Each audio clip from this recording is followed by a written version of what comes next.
tema de hoje é super delicado.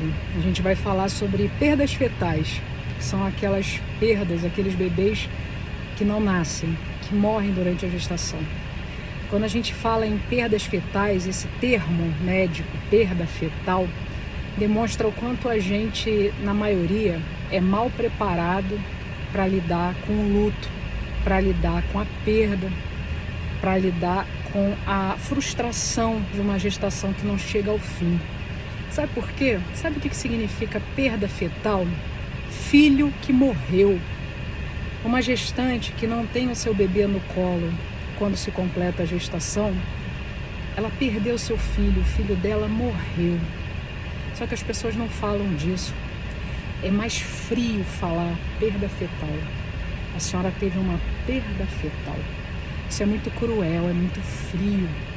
Coloca a gestante num lugar de um limbo, que ela muitas vezes, principalmente no início da gestação, não teve a oportunidade de curtir muita coisa da gestação, planejou, sonhou com aquele bebê, idealizou aquele bebê, aquele filho, aquela família está esperando aquele bebê e aquele bebê por algum motivo não vai chegar.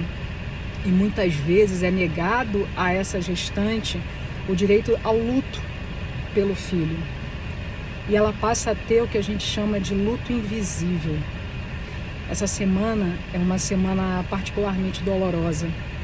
Nenhuma mãe devia ter que assistir a perda de um filho, nem na gestação, nem depois.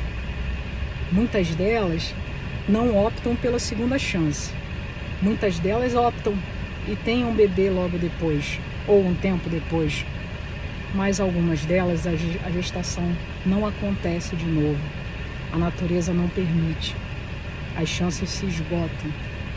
E essa mãe que perdeu seu filho não vai ter outro. Tem esse direito à maternidade anulado ainda nos primeiros meses de gestação. Então, eu assisti um vídeo essa semana de um Instagram muito interessante. Convido a todos a seguir, vou deixar lá no meu stories esse vídeo. Convido todo mundo a assistir para debater um pouco mais sobre empatia, um pouco mais sobre cuidado, respeito a todas as mães, mas principalmente aquelas que perdem seus bebês durante a gestação. Um pouco mais de carinho e cuidado com essas mães. Escuta lá o vídeo que eu vou colocar nos stories. Quem quiser debater o tema, chama aqui que a gente conversa. Um ótimo dia a todos.